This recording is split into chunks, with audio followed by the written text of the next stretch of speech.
Yes, 11 o'clock sharp. Thank you everybody for joining. Welcome to another Isaka Square table with today the subject, the quantum threat to our digital society.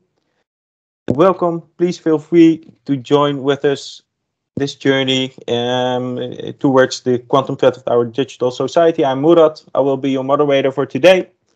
To start off, some housekeeping before we start. The general rules, as usual. Please mute your microphone and stop sharing your video. Please shut your camera as soon as possible as you enter the session. Also, please make sure you appear on Teams with the same first name and last name as you used for your registration. It's important to acquire your CPEs. Thirdly, the presentation will be recorded, and this will be recorded alongside the slides, and it might be released by email after the session.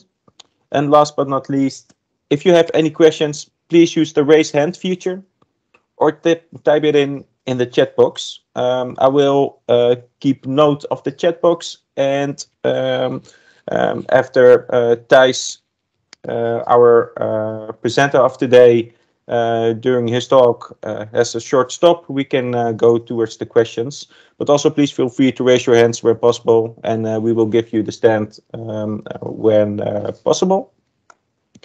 Having that said, last but not least, our speaker today, Thijs Laarhoven. Thijs is a very experienced research scientist and works at TNO. And from his academic background and his career, he has an extensive experience in post-quantum cryptography and also cryptanalysis.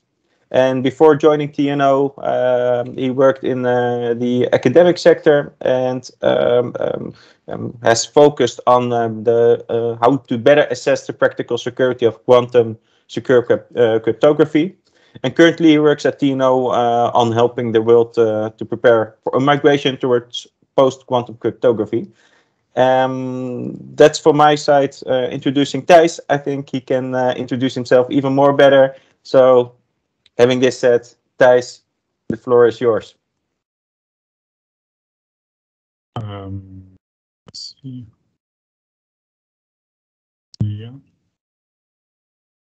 Yeah, so thank you for this introduction. Okay.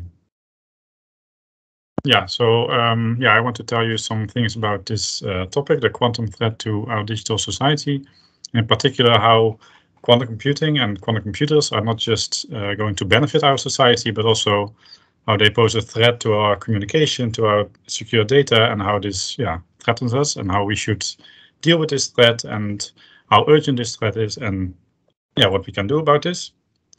Okay, so first I will start with the background on the topic, and later I will get to the quantum threat. So first, to start, so the topic is secure communication and keeping data secure. So the topic of keeping communication secure has been around forever. Like on the top left, for instance, you see the Caesar cipher, which dates back to Julius Caesar, so really long ago. Already then he was interested in, like, how can I communicate with people on the battlefield, say, and send messages without enemies being able to see what we are saying, right? So like we want to tell the troops to move forward, but then if the message gets intercepted, we don't want the enemy to know what our plans are.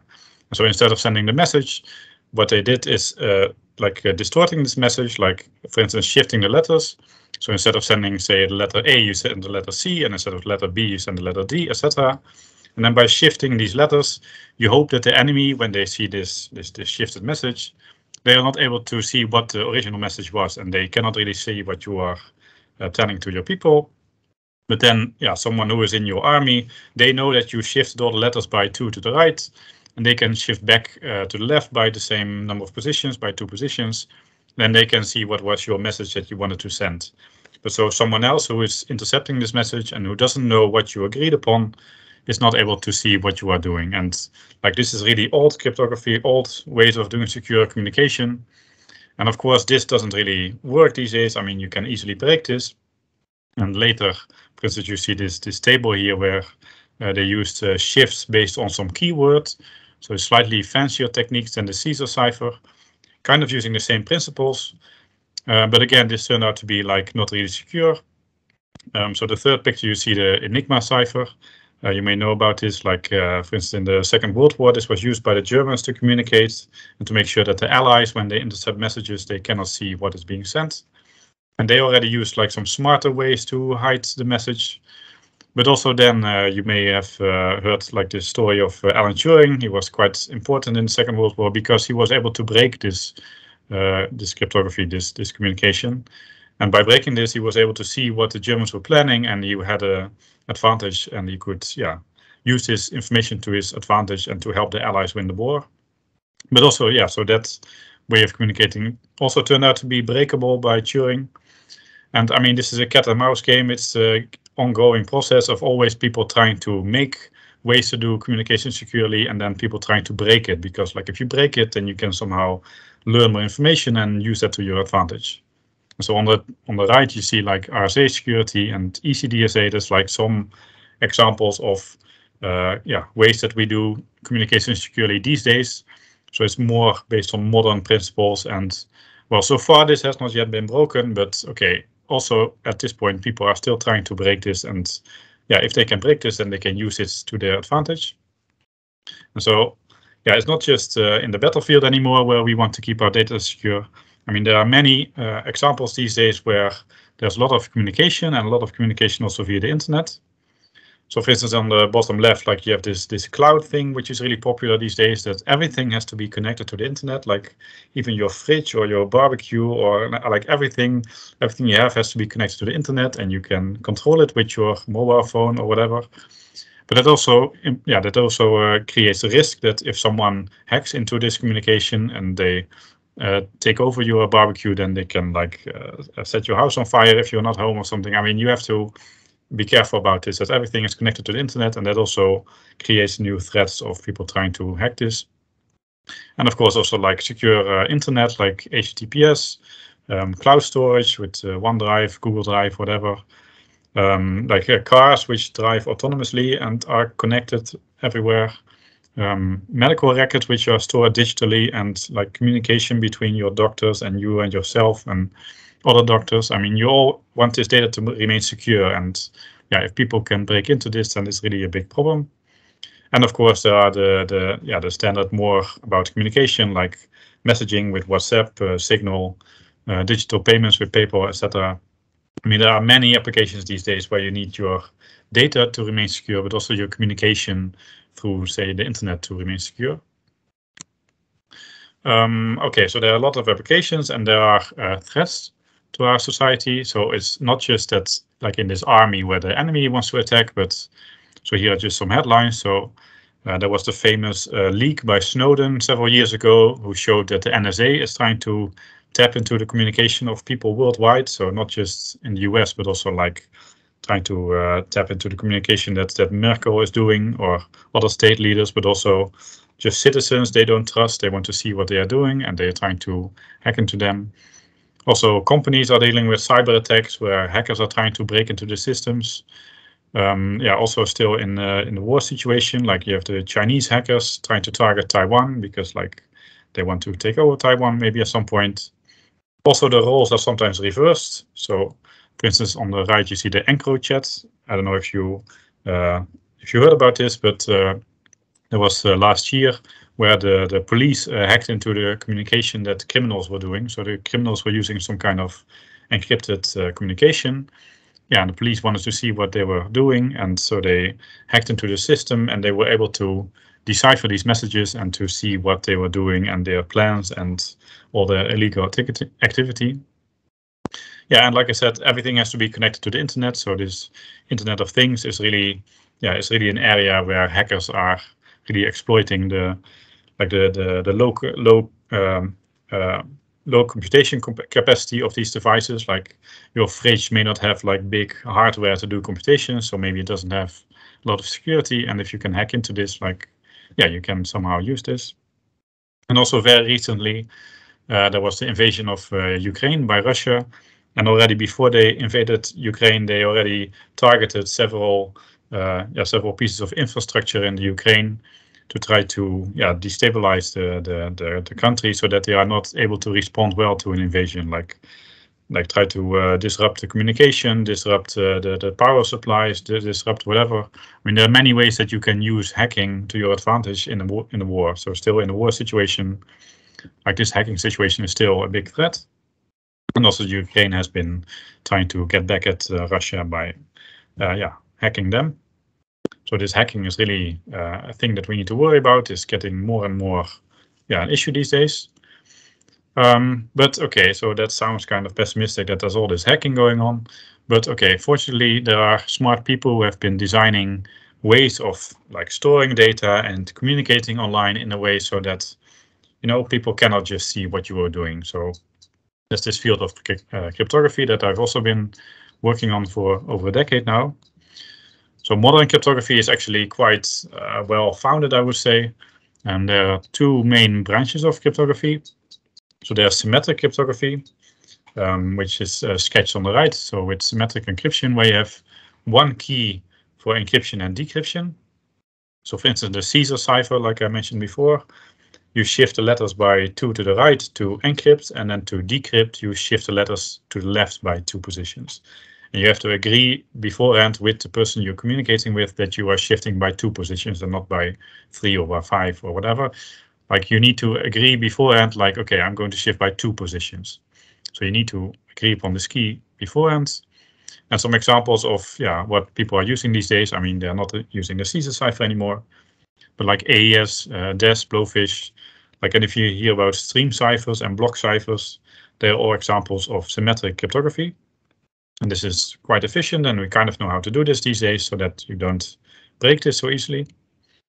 And then there's the other field of cryptography, which is called asymmetric cryptography or public key cryptography, where you have different mechanisms for encryption and decryption based on different keys. So you don't have one key that you share with the person you're communicating with, but you have 2 keys, one for encryption, which is a public key, as they say. Like you can make this key public and that's all fine, like anyone can see this key. But then you also have a private key associated to this public key, and this private key you need to keep to yourself. So for instance, if you want to send me a message, what I can do is I create this pair of keys, a private key and a public key, and I share this public key online. I can just put this on the website or whatever. I mean, this doesn't have to be secure. This public key, anyone can see it.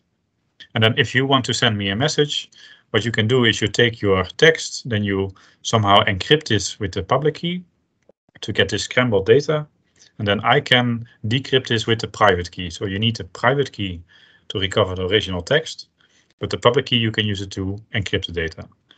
And so somehow these private key and public key, they are linked through some computational problem generally, and it should be hard to like recover the private key from the public key, because like the public key is public, and if someone could compute the private key from the public key, that would be an issue because then it's not secure. But we kind of know how to do this, like this field of public key cryptography has been around for a few decades. And we kind of know how to set up this system of generating private keys and public keys so that you can do this and so that you cannot compute the private key from the public key. And you can, for instance, use this to set up a symmetric cryptography scheme. So like first you use this asymmetric cryptography to do some exchanges of messages, and then at the end of this you have a shared key, and then you can continue your communication with this shared key, because usually that's more efficient. But you always need some kind of asymmetric cryptography first to set up this this part where you do symmetric cryptography. So you can do without symmetric cryptography, but you cannot do without asymmetric cryptography. This is really important. And some examples of asymmetric cryptography are RSA, DSA, elliptic curve DSA, and Diffie-Hellman key exchange. I mean, it's not really important how they work, but these are some names that you might hear in the field. Okay, so that's the 2 types of cryptography, and we kind of know how to do this, and this is kind of secure. We've been analyzing this, and yeah, we know that you cannot just break this so easily. So most things are good and fine, except that there is this threat of quantum computing, as the title of the talk already said. So quantum computers. So what are quantum computers? Okay, it would be a bit much to really explain all the details of how a quantum computer works. But what is important to note is that quantum computers have a fundamentally different way of doing computations. Like it's not just like you have a new laptop which has a bigger hard drive or faster GPU or something. No, it's really a different way of doing things. And by doing things really in a different way, you suddenly can solve certain problems more efficiently. And so quantum computers, yeah, it's too much to go into all the details, but one of the aspects is that they use qubits instead of bits. So like your general purpose computer, your laptop, your mobile phone, they store the data in bits, where a bit is either a 0 or 1.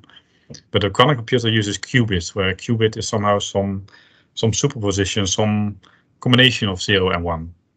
And it can be some arbitrary combination of 0 and 1. And that means that one qubit can actually store a lot of information, like much more than one bit in that sense, because a bit can only have 2 values, but a qubit can store a lot of values. And this is one of the reasons why you can do more with quantum computing. Okay, but like using these qubits, I mean, okay, I didn't go into like how this all works, but yeah, from a physical point of view, there are various challenges to building this quantum computer and to making this like a large-scale thing. So, for instance, coherence is an issue, like keeping the qubits coherence and keeping them stable. Scaling this up to a large number of qubits so that you can do larger computations, that's an issue that's not so easy. Correcting errors, I mean, that's also you have to deal with. There are lots of things that people have been thinking about, and a lot of people are thinking about this. But okay, like so far we don't really see a reason why this should all be impossible, and we kind of expect that, you know, over time these challenges will be solved and will be overcome and improved. Yeah, and in general, quantum computing, I mean, okay, this is all kind of technical, but what is important here to remember is that quantum computing, they redefine which problems are hard. Like we kind of know that some problems are hard to solve, like some problems take a lot of time if I want to solve it on my laptop, and some problems are easy. But with quantum computing, actually, some problems which we think are hard classically are actually not hard anymore when you have a quantum computer.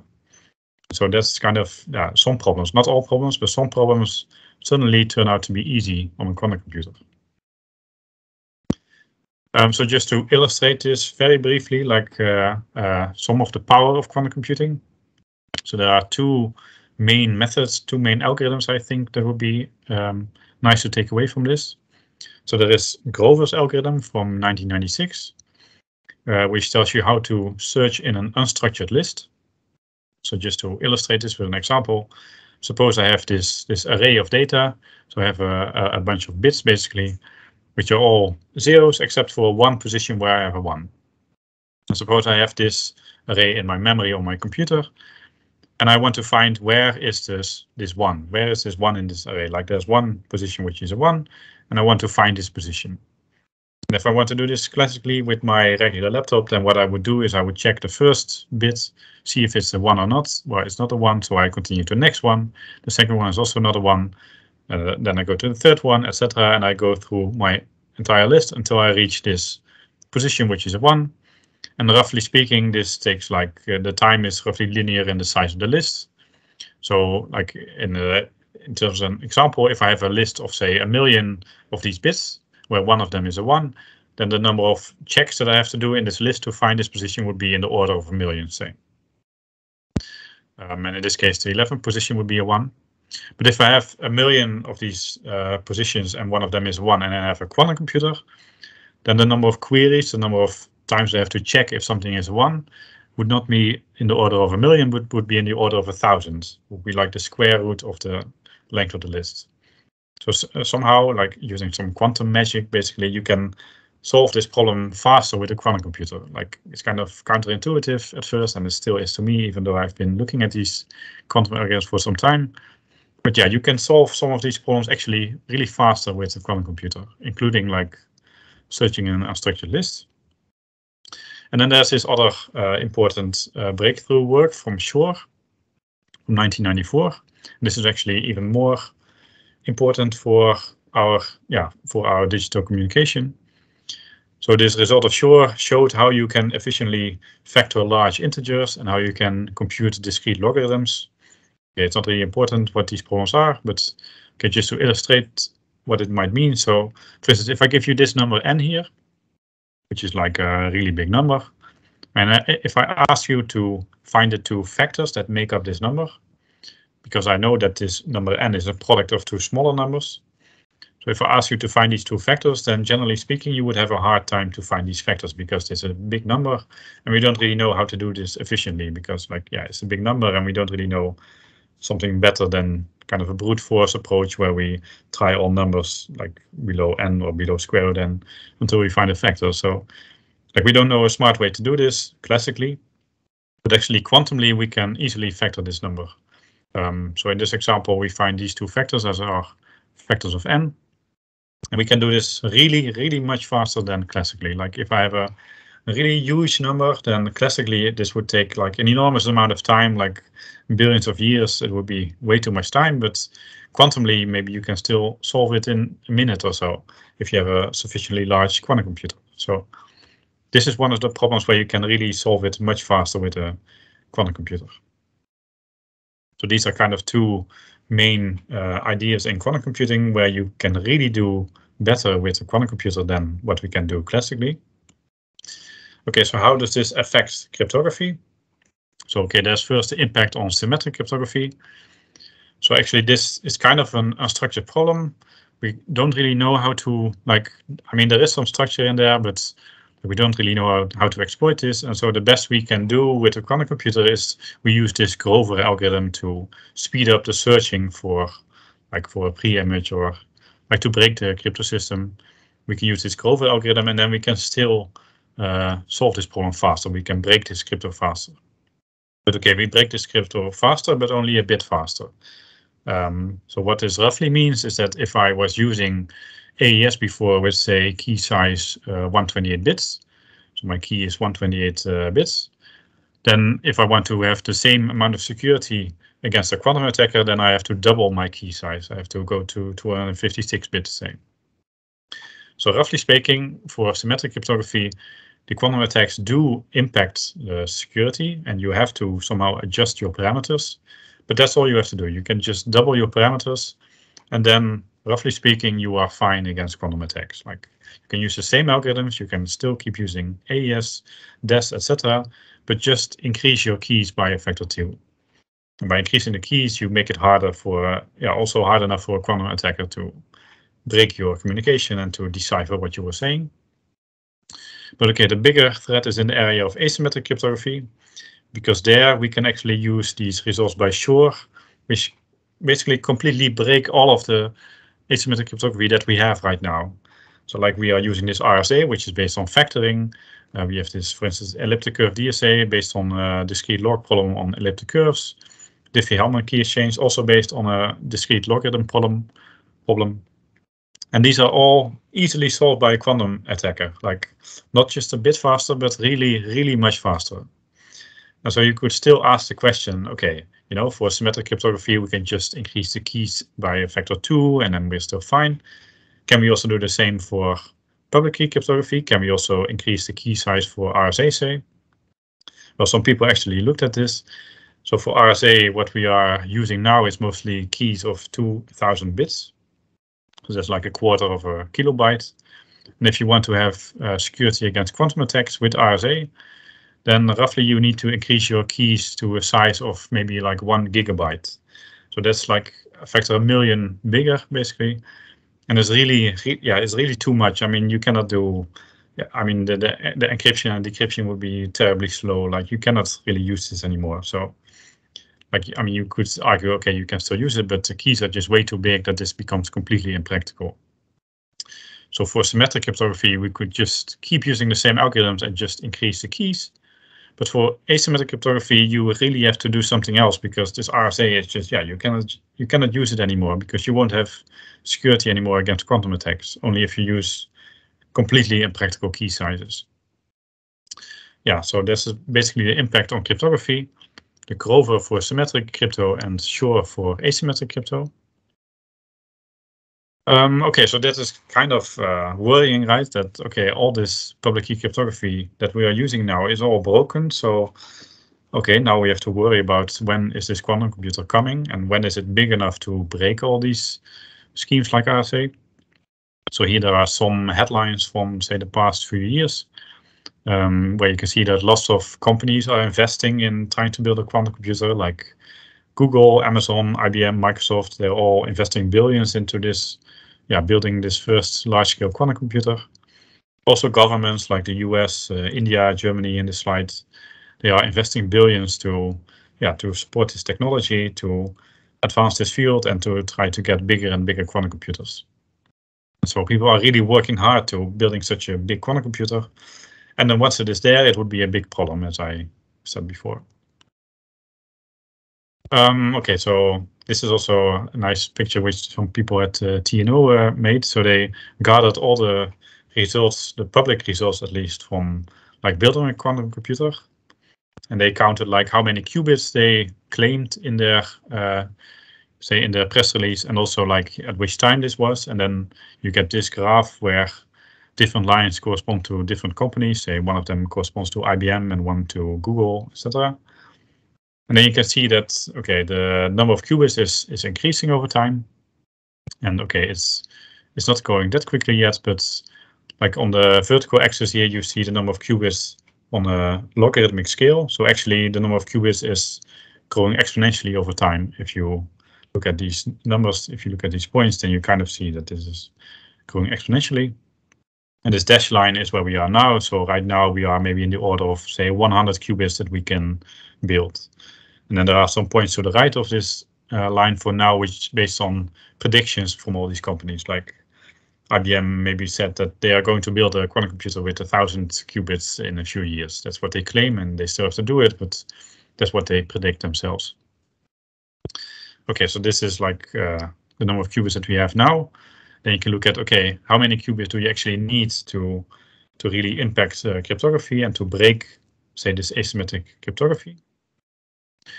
So now if I zoom out a bit, so now these points are still the same points as in the previous slide, but now I zoomed out a bit so that the vertical axis goes all the way to the point where you have enough qubits to break RSA with 2000 bits for your keys. And then you can see, okay, we are now in the order of 100 qubits, maybe 1000 qubits, but we need maybe between 5 million and 10 million qubits to break RSA. And like the exact number is not really, that's also something that changes over time because people improve the algorithms, or they show that you can do with fewer qubits, or the overhead turns out to be smaller. But then also maybe like using different kinds of qubits, you can get more speed, but then you need more of them. So it's kind of changing over time, but roughly speaking, you need, say, in the order of 1 million, maybe 5 to 10 million qubits to break RSA. And RSA 2048, that's one of the industry standards that people are using these days for online communication, like via the internet, for instance. And then, okay, if you see this picture, then you might say, okay, you know, we are only at 100 qubits now, maybe 1000, which is still very far from these millions that you need to break RSA. And even if you somehow extrapolate, like these gray lines that you see here, these straight lines, they are based on some extrapolations of how many qubits we might expect to have in the future. And then also you see that, okay, you know, depending on your estimates, still you are many decades away from reaching this number of qubits. Okay, so first I made you kind of worried. I kind of scared you that, okay, all the asymmetric crypto is broken and, you know, we have to panic. But now it seems like, okay, you know, the number of qubits that we have now is not even close to sufficient to break crypto.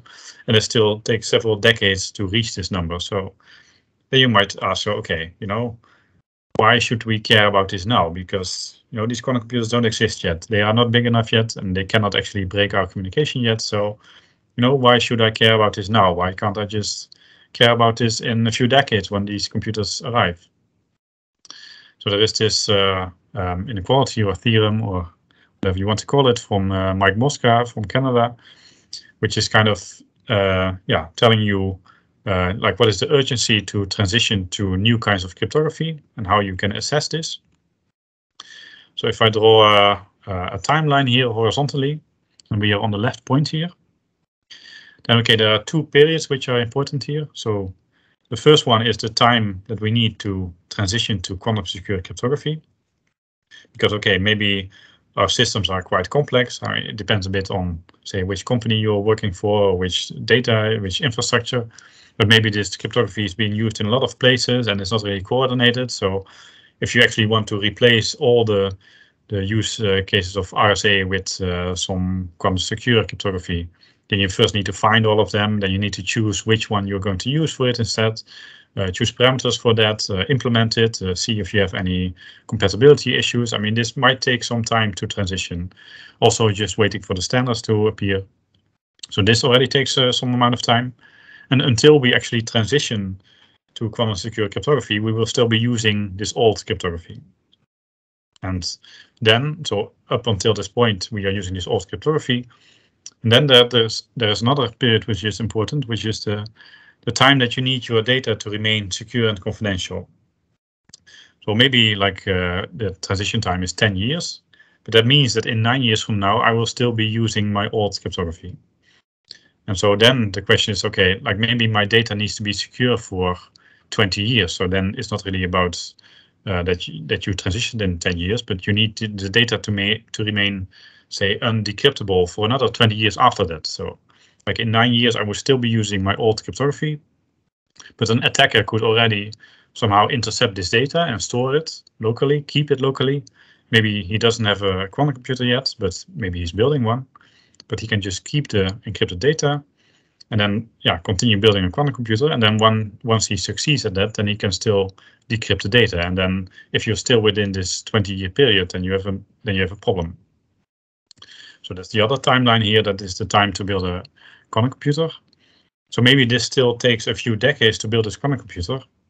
But if this time to build a quantum computer is less than the time you need to transition together with the time that you need your data to remain secure, then you have an issue because, yeah, an attacker can already store your encrypted data that you are sending. And then once he finishes building this computer, he can decrypt this data and use this to somehow hurt you.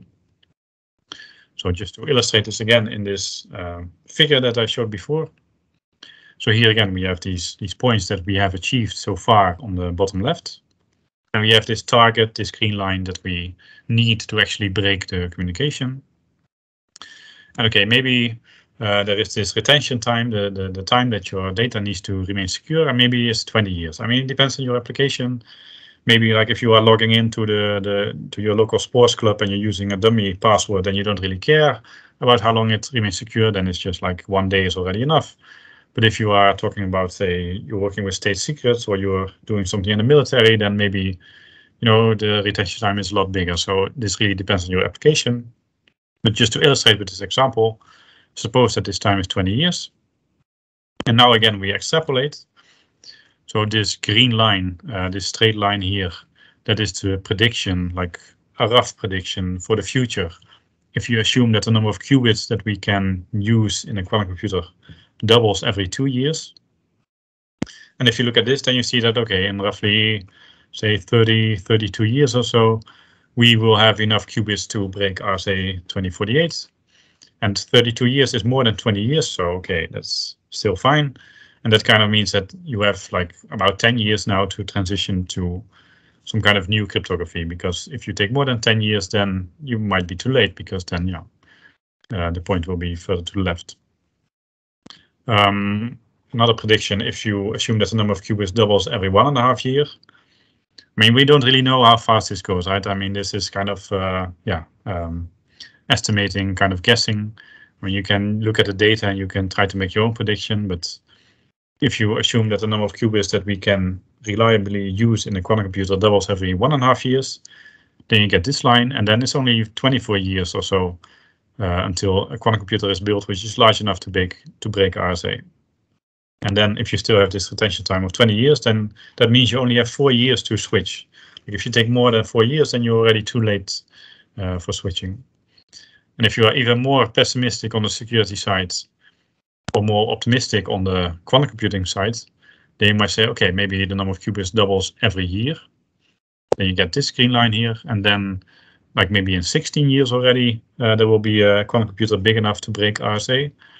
And then if that is the case, then you are already too late now. Like if you have a retention time of 20 years, I mean, you're already 4 years too late with transitioning if you haven't transitioned yet, because yeah, that's already 4 years more than the time to build a quantum computer. So, I mean, in the end, this is really like what you want, what you care about is really It depends on this retention time, which is, depends on your application, and also the time that you need to transition. Like if it's easy for you, then okay, maybe this is not such a long time. But if you have a very complex and old system, then maybe you should start early because it will take some time to transition. Okay, so now again, I'm making you kind of worried. It's kind of a pessimistic story that, okay, this threat is coming, and you need to worry about this because, you need to keep the data secure for a long amount of time, and this quantum computer is coming. Okay, so what can we do? Okay, so not all is lost because there are ways to still do communication securely, even if a quantum computer exists. So one thing we can do is do quantum cryptography. So you may have heard of this term, quantum cryptography. I mean, sometimes it's a bit confused with the other topic I will get to next. But quantum cryptography is doing cryptography using this quantum physics. Like this quantum computer is somehow using quantum physics, qubits, etc. Quantum cryptography is also doing cryptography using quantum somehow. And there are some advantages to doing this, to using these quantum things. Like you can somehow make sure that your data has not been tampered with. Like if you send a message and an attacker somehow intercepts this message and tries to read the data, then you can somehow tell this at the other end that they try to read the data because you cannot somehow measure without changing the qubits. I mean, it's a bit technical, but there are some advantages to using quantum cryptography because like you get some kind of better security. And if you are in a high profile application, then maybe this is actually important and you may want to use, say, quantum key distribution, things like that. But it depends. And probably in most applications, you don't want to be using this because, first of all, you need quantum hardware for this. And I mean, okay, you might argue otherwise. I mean, people also didn't expect initially that everyone would have a computer, and now we all have a computer and we're all watching this talk with a computer. But there are some reasons why it would not be, maybe why you might not expect that everyone will have a quantum computer anytime soon. And even though you don't really need a quantum computer to do quantum cryptography, I mean, you still need some quantum hardware, and this is not really, I mean, this will cost some money. It's more expensive, and also it's not so easy to replace your classical cryptography with quantum cryptography like this because you need this additional hardware and such. So, okay, this is one thing we can do, but I would not really recommend using quantum cryptography. I mean, maybe if you talk to someone in the field of quantum cryptography, they might recommend this, but I wouldn't. Maybe I'm also biased, I don't know, because I'm working in post-quantum cryptography. So this is called post-quantum cryptography or quantum secure cryptography. I mean, the name is kind of misleading sometimes. You might think that this is also based on quantum, that you're also doing quantum things for your cryptography, but actually it's not. It's just similar to the old cryptography, similar to, say, RSA. It's just based on mathematics, based on hard mathematical problems, but it's just based on other problems which we think are secure against quantum attacks. So the post-quantum here means that it's like after the quantum computer arrives, this is still going to be secure cryptography. So this does not actually involve any quantum hardware. You don't need a quantum computer. You don't need any qubits. You don't need specialized things. You can already do this on your laptop right now. I mean, people have already implemented various ways of doing post-quantum cryptography. And you can already start using this now. So you can already migrate to this if you want. And so like the old cryptography, the old asymmetric cryptography like RSA, elliptic curve crypto, they are based on these problems which turned out to be breakable by a quantum computer because they can somehow exploit the underlying structure.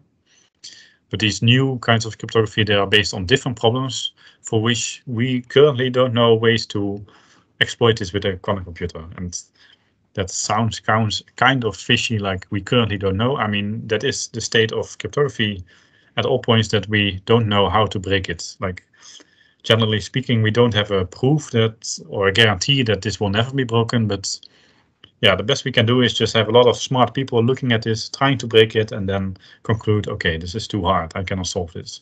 And if a lot of people say I cannot solve this, then okay, maybe we get some confidence that, okay, this is actually a really hard problem. And so this post-quantum cryptography, this is based on other mathematical problems like problems on lattices, problems on binary code, decoding problems, and some other mathematical things. And okay, you can already start using this now. And in general, if you use this, then you will lose some efficiency compared to, say, the standard ways of cryptography that we're doing now. But this loss in efficiency is relatively small if you use the right approaches. So one question. Yeah. Okay. And that's from Dominique, and that is, how would machine learning or AI impact the post-quantum cryptography? Yeah, so I would assume that machine learning would be able to help you in speeding up certain attacks and also maybe making the cryptography more efficient. But in the end, it's still using the same principles that like all of mathematics is doing. Like in a sense, quantum computing is somehow stepping outside of our framework of how we have always reasoned about how difficult problems are. So we kind of knew how hard these problems were, but we only knew how hard these were classically, and then somehow quantumly they turned out to be much easier. And if you do AI or machine learning, I mean, you will get some speedups, and maybe you get like a factor 1,000 speedup or so, but factor 1,000 is nothing compared to the speedup that you get from quantum computing, which is really a whole different ballpark in a sense. So I would assume that, or I would guess that AI and machine learning, they can help you like speed up some attacks and maybe improve in cryptography, but fundamentally they will not really change this field that, okay, yeah, I mean, some problems are really hard and some are easy, and that won't change with AI and machine learning. So does that answer the question? I hope. Otherwise, I will just continue. Please continue. Okay, thank you. Okay, so like I said, so this post-quantum cryptography is based on new mathematical problems, different problems, and which we hope are still hard even when you have a used quantum computer. And in general, you lose some efficiency compared to, say, RSA, but the loss is kind of moderate. So just to illustrate this with a rough overview, I mean, this is kind of abstract. I mean, these are not based on like hard numbers, but this is just to give you some idea. So RSA is an example of cryptography based on the hardness of factoring. So the top row here is, say, RSA, and then some others are like the discrete log problem, like Diffie-Hellman is based on the hardness of the discrete log problem. And then here you have a bunch of columns which indicate like features and the speed of doing encryption, decryption, generating keys, and the memory that you need to store these keys, the public key, the private key, and how big are the ciphertext or the signatures if you use it for signatures. And then the features here, you have the post-quantum, whether it is quantum secure, the maturity, like how old it is, how many people have been looking at this, and the versatility, like can you use this for different things, like can you use it for encryption, for digital signatures, etc. And then you see that these three methods that we are kind of only using right now, we only use these three, they are all broken by quantum attacks. So that is kind of worrying that it's kind of sad that we chose these three, exactly these three, and they turned out to be broken by quantum attacks. But that also meant that we had to shift our attention to other ways of cryptography which are hopefully resistant against quantum attacks. And then you have 5 examples here. So cryptography based on lattices, based on codes, based on multivariate problems, hash-based cryptography, and cryptography based on isogenies. And so far, at least for these 5, we believe that they are secure against quantum attacks. And for some, we have already been studying this for a few decades, and we have been trying to use the same techniques that we used against factoring and discrete log. And we've just found reasons why they don't work in breaking lattices. So, I mean, there is some confidence that these are secure against quantum attacks, but ultimately this is still kind of a conjecture. I mean, there could be someone tomorrow who finds a better algorithm and breaks all of this. But I mean, this is kind of pessimistic. I mean, we kind of expect that these 5 options, or at least some of them, are definitely resistant against quantum attacks. And then you see that there's some trade-offs in terms of efficiency, say the speed and the memory, also the features that you have for these schemes. Some are just impractical in certain things, like multivariate has huge key sizes, which makes them a bit impractical if you are working in a limited memory environment, for instance. Isogenies, they are really slow, but they have very good memory because they are very similar to elliptic curves. So the key sizes are small, so if you are more worried about the bandwidth, then isogenies are nice, but yeah, the time to decrypt is really bad. And here you can also see that like the lattice option, I mean, I've been working on lattice-based cryptography for a long time, so I am a bit biased, I know this, but like, and I also made this overview, so maybe the overview is also biased, but if you look at this table, then you can kind of see that lattices give you a nice trade-off between all these things, and that nothing is really too bad. I mean, these colors, they kind of indicate if it's good or bad, and green is good and red is bad, and I'm sorry for the people who are green, red, colorblind, and they don't see the difference here. But yeah, if you can see the difference, then you can see that green is good. And then you can see that, yeah, lattices in general, they are kind of good with efficiency. Some things which are a bit slower, but in general is fine. While some of these other options, they really have some drawbacks, which make them less practical. Okay, if you use lattice-based crypto, if you use that to replace your RSA or your Diffie-Hellman, then in general, you won't lose a lot of efficiency. So also the timeline for the future. Okay, so there are all these proposals for doing cryptography in a post-quantum world and to make it secure. And at some point, also big organizations realize that this is an issue that we need to deal with and that we need to address. So the NIST, you may know about this, like NIST is the American organization for standardizing, also for standardizing cryptography. And so in 2016, they released this report on post-quantum cryptography, saying that this is something that we need to think about, like that we need to transition to this. And at the end of 2016, they had a call for submissions where they asked people to submit ways of doing encryption, of doing signatures, using some kind of post-quantum techniques and being resistant against quantum attacks. And in the end, they want to standardize something so that the industry can adopt this and the governments can use this for making their communication post-quantum, quantum secure. So the call for submission was at the end of 2016, then the deadline was at the end of 2017, a year later. And so in the first round, there were 69 candidates overall for encryption and signatures. So anyone could submit, but they had to submit a lot of documentation, etc. But okay, there were about 70 submissions at the start, and then people tried to break these submissions or show that they are not as secure as they were claimed, or maybe argue that they are not as efficient, or other aspects of these cryptographic schemes.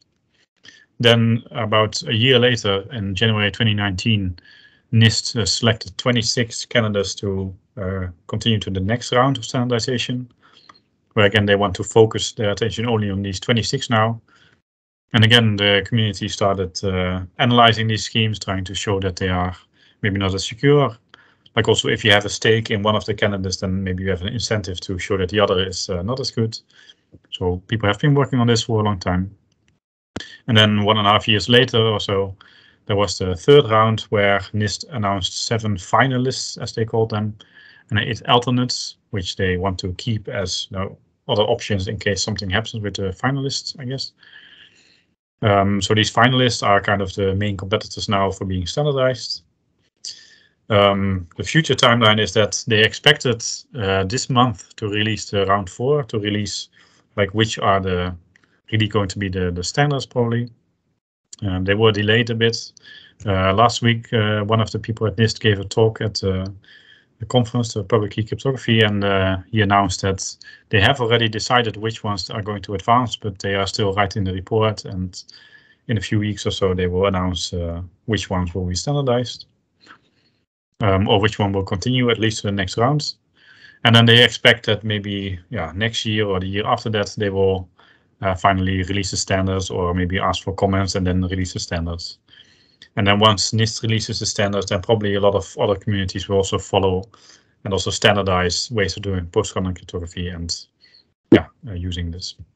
So for instance, ISO will also follow probably soon after NIST adopting these standards.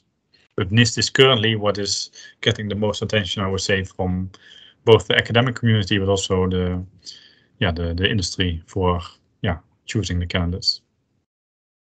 Okay, so that's a few years from now, maybe things will be standardized. Okay, so just to briefly summarize the main points of this talk, and which I hope you will take away from this as well.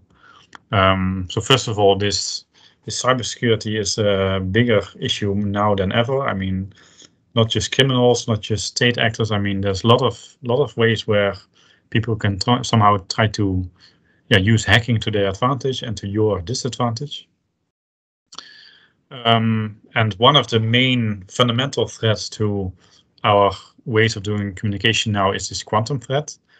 I mean, of course, there are also always issues that you didn't implement cryptography well, or there are some other issues with your infrastructure, but fundamentally, we kind of know how to do cryptography well, except that there is this big threat of the quantum computer, which is going to really affect our fundamentals of cryptography, because this also affects the algorithms that we use, and we really need to replace them. And so, like I said, for symmetric cryptography, where you have just one key which you share with both parties, basically what you can do is you increase your key sizes and you roughly double them. And if you do that, then you will be protected against quantum attacks. Like, that should be fine, and you can use the same algorithms, which is nice. Like, you don't have to replace your whole algorithm portfolio with a different one. But for asymmetric cryptography, public key cryptography, we really need new cryptographic algorithms, because the fundamentals are just completely broken once a quantum computer is built, which is big enough to break these.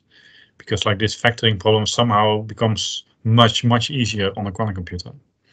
And so you cannot use RSA anymore. I mean, you cannot use the same algorithms anymore. You really have to switch to new types of cryptography. Okay, then I briefly mentioned this theorem, or this kind of estimate, like why we should care now. I mean, you could say, okay, the quantum computer doesn't exist yet, so why can't I just wait until a few decades from now and then transition, when this quantum computer is almost there? Well, I mean, you really have to think about the time that you need your data to be secure, and also the time that you need to transition to new cryptography. So this is really something that you have to consider in your application, and that companies have to consider in their applications, like how long do they need to keep the data secure? That is really a question that really depends on your use case. And also the time to transition, that might be easier if you're just using cryptography in a small place somewhere, but if you have a large organization with a huge code base, then you can imagine that it will take some time to transition. And also probably you want to wait for the standards, which is also some time that you need to wait for. So on the defensive side, you need to estimate like how long do I need to keep my data secure, and how long does it take to transition. And also it is good to stay updated on the attacker side, say, like how quickly is this field of quantum computer evolving? Like how big are the quantum computers? How many qubits can they get now? I mean, you see all these headlines, and it's good to have at least some idea. And if there is some big breakthrough, then this might also impact what you want to do and how quickly you want to transition. And okay, there are some solutions for post-quantum cryptography, so we don't have to despair quite yet, because there are ways to solve this problem. And you can already use these, because like I said, post-quantum cryptography is not based on quantum physics. It's just securing against quantum attacks. And so you can already start using them. There have been experiments with them. Some companies are already implementing them and trying to sell these to companies to show that they can do this. And with the NIST timeline, as I showed in the previous slide, I mean, it's going to be standardized soon. So, and once it gets standardized, then probably all these companies, all these governments will have to transition to post-quantum cryptography.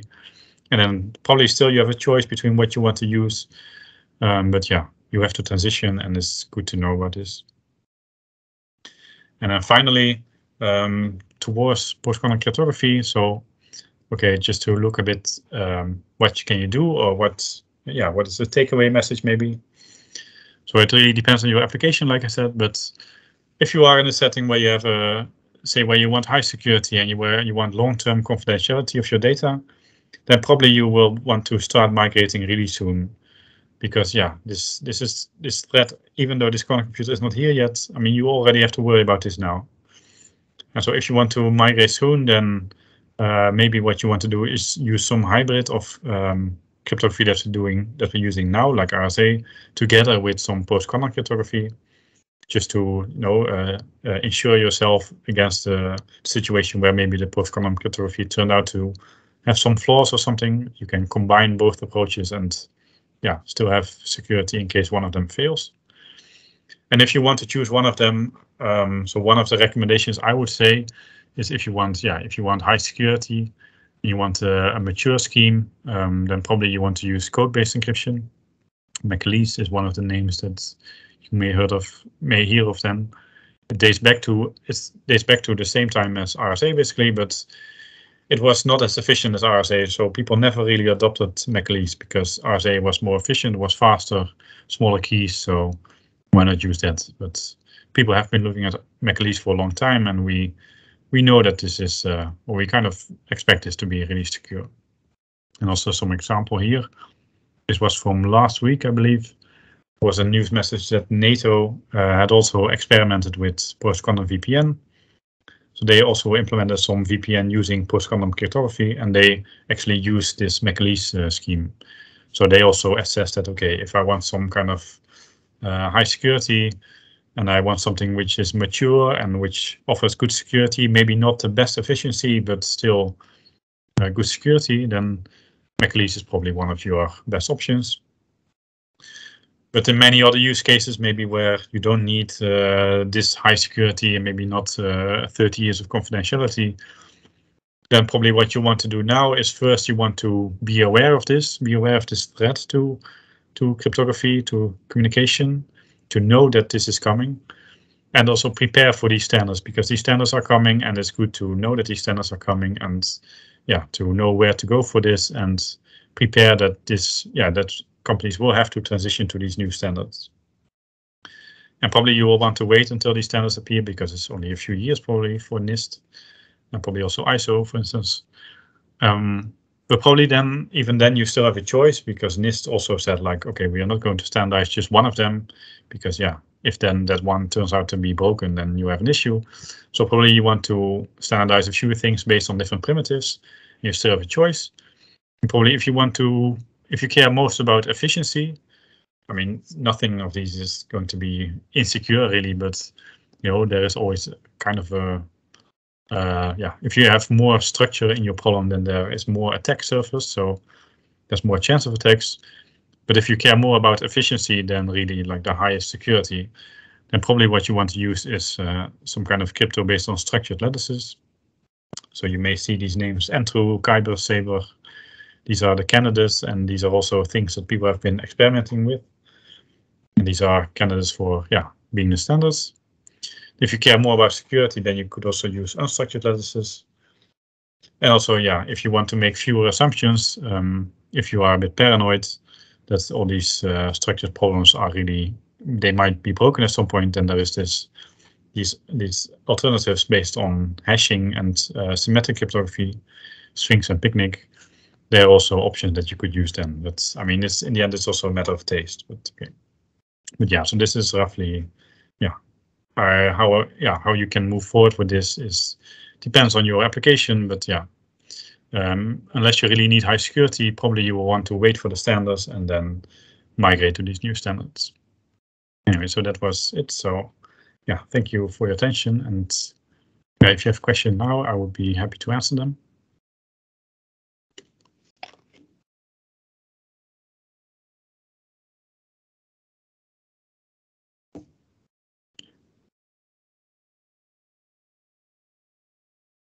Yes, if you have questions, please raise your hand or put a question in the chat. I don't see any hands raised yet or questions coming in. In the meantime, Thijs, thank you very much for a very inspiring story. There's one question from Maurice asking, what's the role of government / European Commission?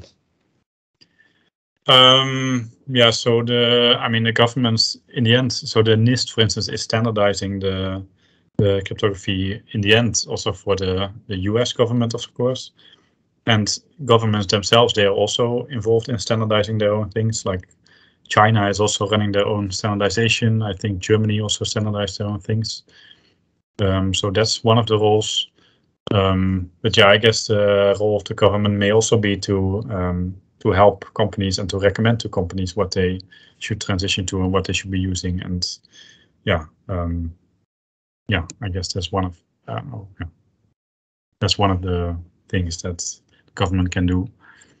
And yeah, I guess to impose also the standards to make sure that companies are compliant to these standards. Yeah, I guess these are some of the roles. Great.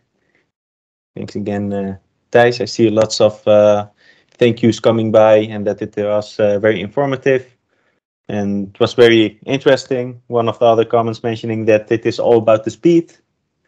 So lots of positive reactions and clear presentation. Thanks. Thank you.